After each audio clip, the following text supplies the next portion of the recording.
Hello Robbie, this is Mashnu, and I've been looking at the game that you sent me.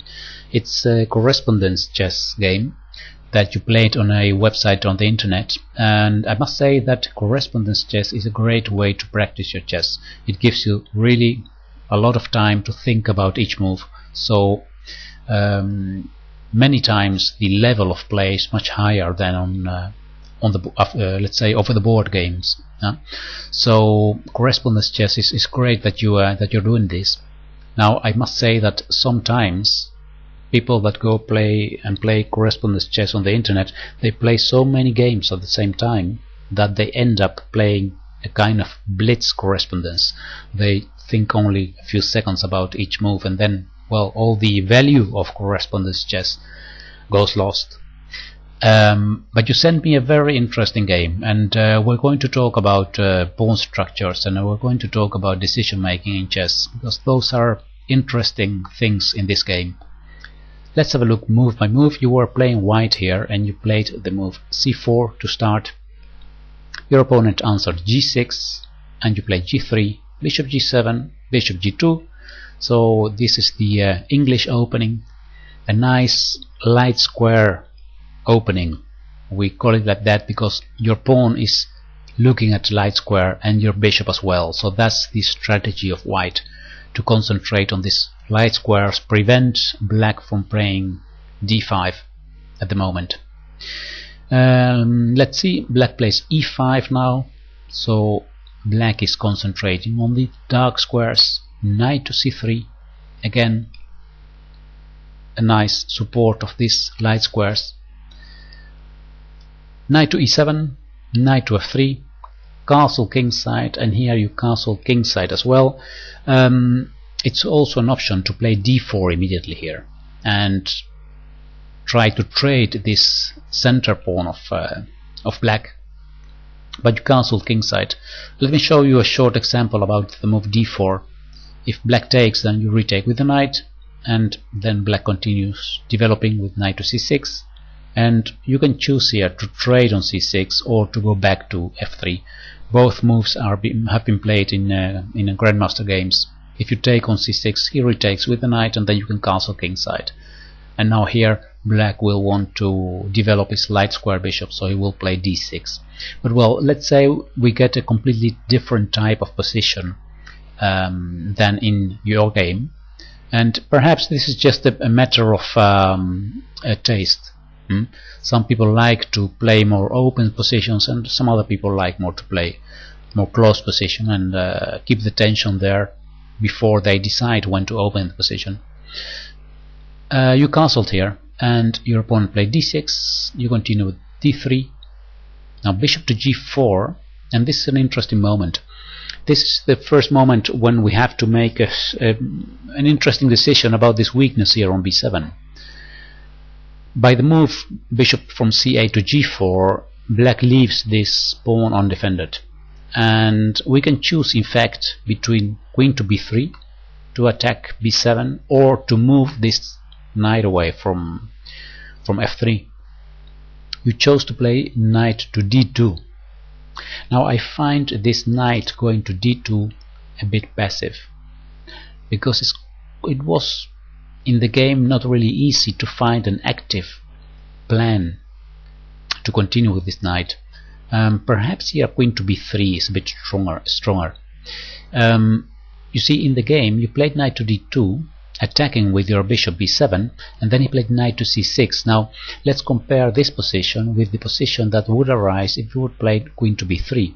Now here a developing move like knight to c6, then queen takes b7 would be possible. Of course, this type of captures on b7 with the queen must be calculated very well, because sometimes they are not completely sound if the queen can get trapped, but in this case we can go to a6, and well, then later we can go to a4 for example, and then we have a safe way to go back there. So it means that white can win this pawn on b7 at the moment. Of course, after queen to b3, black can also decide to defend this pawn, but the only way is by going back with the bishop to c8. So I think queen to b3 is, let's say, a more active reaction to bishop to g4 than the move that you played knight to d2. Now knight to d2 is not a bad move. I mean, you don't lose any material or anything like that. The position is equal here, and your opponent plays here knight b to c6, and you continued with h3, chasing this bishop away from there. It goes to e6, and you go with your knight to d5 now. And here your opponent takes this knight with the bishop, and I think that's not a correct decision by black. He's actually giving you the bishop's pair, and on one hand we can say that he is damaging your pawn structure, but that's not completely correct, in the sense that these double pawns are not that weak at the moment. This pawn is actually quite a nice pawn on d5, controlling e6 and c6, and it can be eventually supported by e4 if it's necessary. So I think that here you have a better position because of this pair of bishops that your opponent allowed you to get.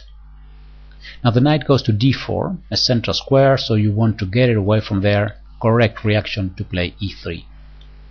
Now he plays knight to f5, and you go with your knight from d2 to b3. And well, that's what I meant actually by saying this knight move, knight to d2, now knight to b3. On b3 this knight doesn't really have a very good future. I mean, the only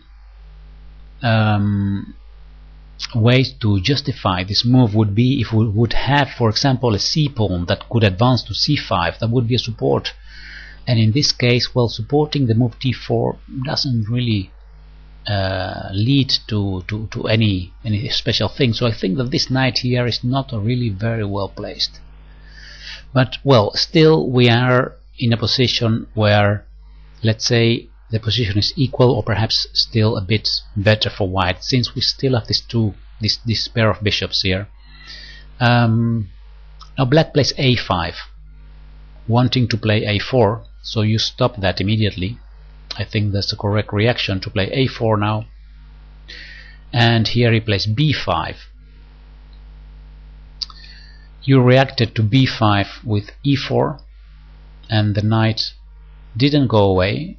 The knight he took now from b5 on a4, and this is an interesting moment again, because here you decided to take the knight on f5, and I think that the correct reaction here is to take on a4.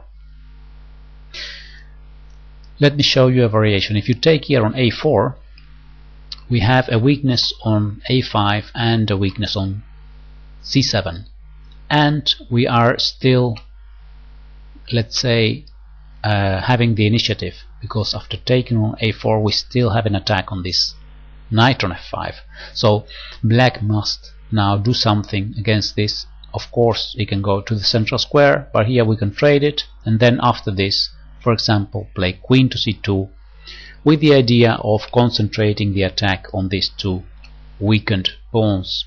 And also, well, perhaps not a very clear weakness here, but perhaps later it can become a weakness if we, for example, play b3, bishop b2, and try to attack this d4 pawn twice by the rook and by the bishop. So I think that this is perhaps it can be promising for in a positional point of view. Also the bishop can go to d2, by the way, and the rook to a1, so we have really a strong attack against a5. But let's go back to the game, because instead of taking this pawn on a4 you decided to take on f5. So you took here this knight, and he took your knight, and now you took on g6, and he took back, and now you took the pawn on b3. So I presume that the idea that you had was to win a pawn this way. The difference is now that his pieces get now really good squares, especially this knight on e7. The knight on e7 has now this nice route to the central square d4, and I think that's a good compensation for black. He plays actually immediately knight to f5, your opponent.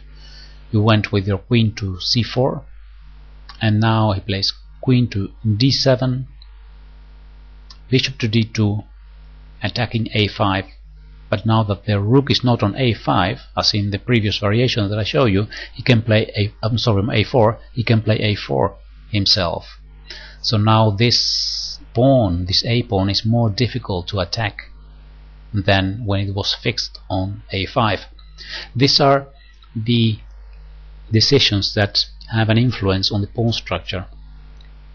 So just to show you, I'll make a jump now to a position in the previous variation that I showed you. This is where I ended the analysis. You see, this rook on a4 is now blocking the a pawn, so it's easier to attack the a pawn with this type of moves here.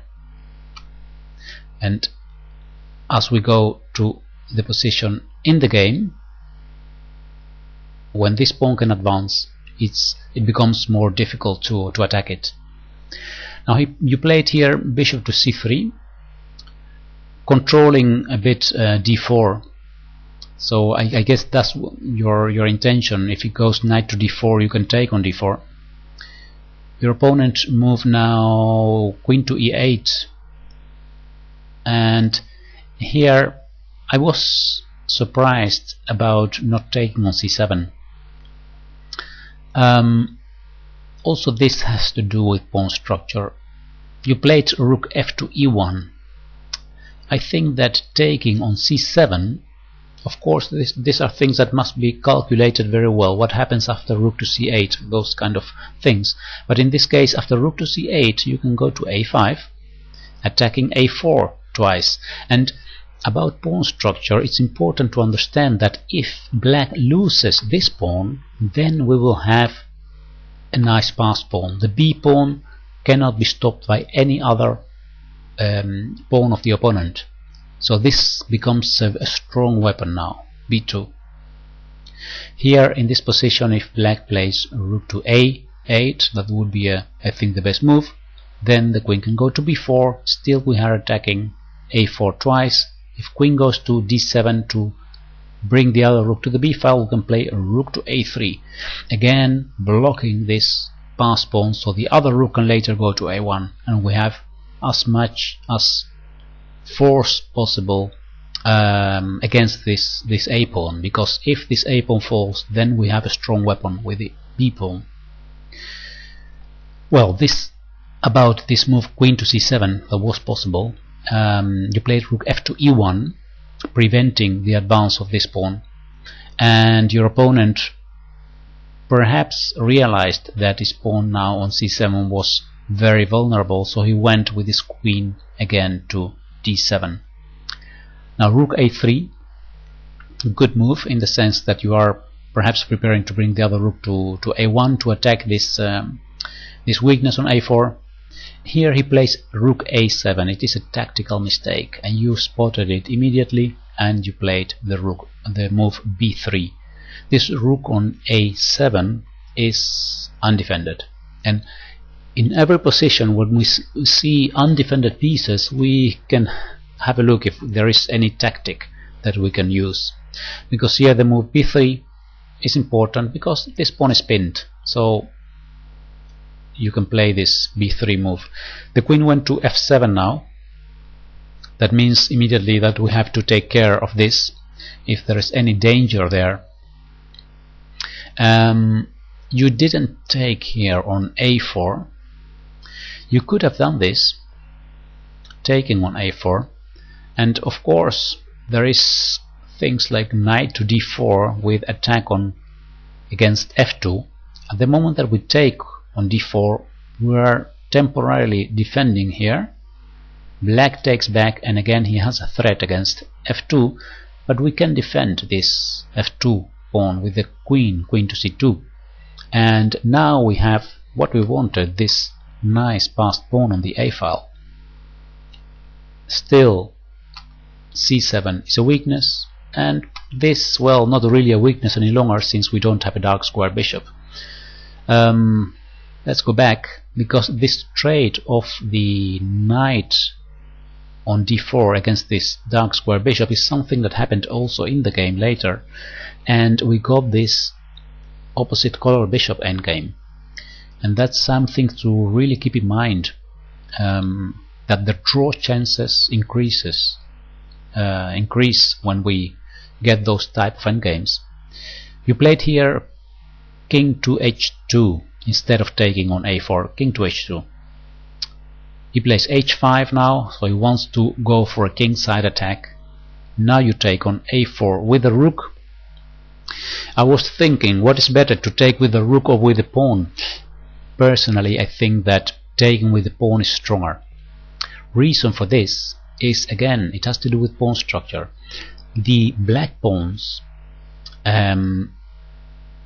this let's say defensive black pawn is defending the square b6. So if you take here in this position like you did with the rook, you have a pass pawn that will have to pass through this square b6 that is in hands of black.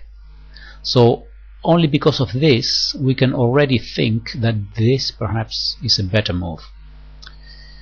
Of course, it's still a long way from promoting for this pawn, because there are too many pieces on the board, but when we have a pass pawn and we can defend it well and we can try to advance it, we can keep black busy with the defense, with the block of this pass pawn. So I think this is a better idea than to take with the rook. But let's continue with the game. You took here, he went rook to b7 now, so putting a bit of pressure against b3. You played b4, he plays knight to d4, and here you take this knight. I do agree that you have to take here, because this knight on d4 is just too strong. It's threatening to give a check on f3, and then we will have to trade this light square bishop, and then the weaknesses start arising there.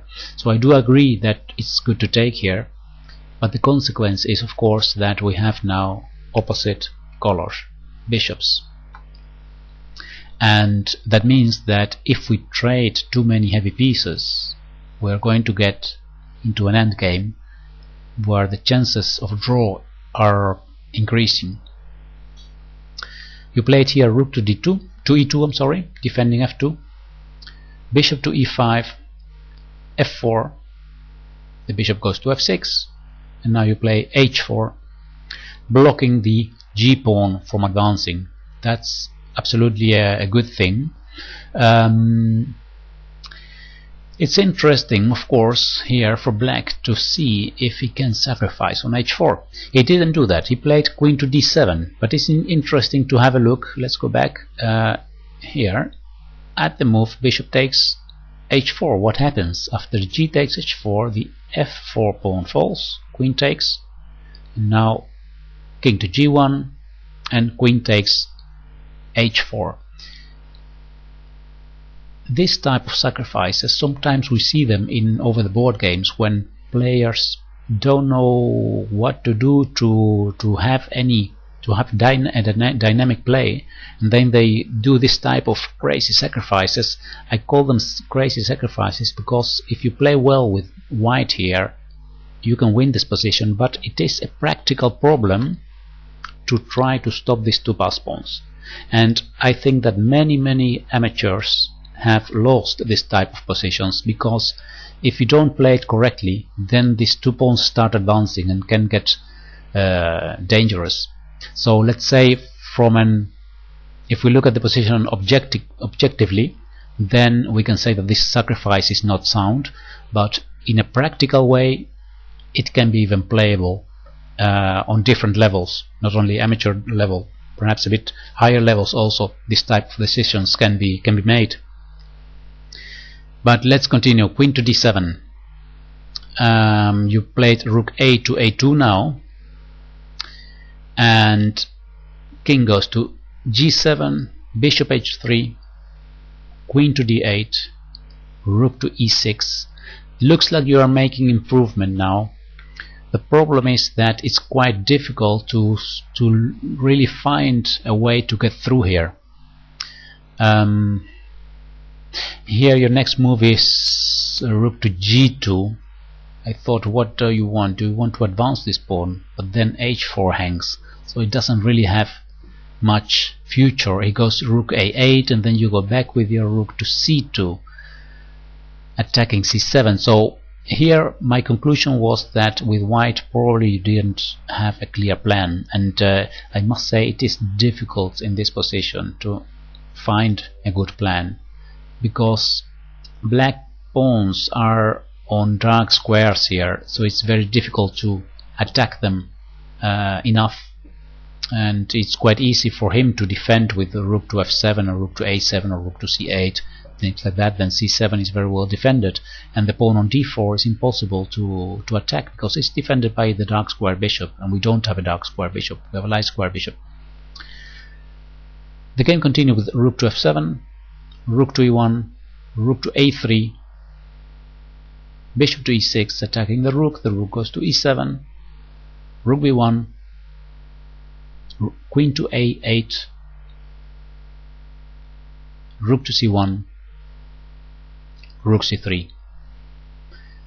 Here you took on c3, he took again, and you found this beautiful move d4, blocking the defense of c3, because of course it would be terrible to leave this pawn alive here. So d4, nice move that you found there. Queen to a7, now you took on c3, and he took with the bishop on d4. We are getting more and more into an endgame that looks drawish. Remember that this endgame looks drawish because we don't have a very strong pass pawn. Again, I say that you need to pass through this square b6, and b6 is controlled by black completely, by the pawn on c7 especially. So that's why a pass pawn on the a file would be more handy in this type of positions. Queen to d3 played, queen to a2 check, queens to c2, and here trade of queens. The more pieces we trade, the bigger the draw chances become because of these opposite color bishops. Bishop to e3, king to g2, bishop b6, king f3, you go to the center with the king, he does the same, and here you play king to e4, and a draw was agreed in this position, and I can perfectly understand that. Even that looking at the fact that white has a pawn more, he's a pawn ahead, but with opposite color bishops this position is extremely difficult to improve. I did some analysis and I didn't find any clear way to make this position into a win. So I think black can hold this this position. We could try to do something. Let's say that black plays a rook to e8, just a waiting move, and what plan can we have? I mean, advancing this pawn doesn't really, we would need actually to enter into black's position with a rook somehow. Advancing this pawn, well, we can do it, but it doesn't make much sense since this is all so well blocked. So he can go to the a file, and then g3 is at the moment a weakness perhaps. Sometimes we can play with this type of moves, g4, you know, just giving this this pawn there, and after he takes we can take back with the bishop here and see if we can get a pass pawn somewhere. I mean, this type of positions can be played in over the board games, and then you can try it with white. You can try to see if your opponent makes a defensive mistake and see if you can create a pass pawn somewhere. But I must say that in a correspondence chess game it's almost impossible to get through here, since your opponent has many hours and days to think about each move. So if he concentrates, he finds a way to hold this. So well, that's what I can tell you about this game that you sent me. And interesting are the decisions that have to do with pawn structure, I think, especially this taking on a4.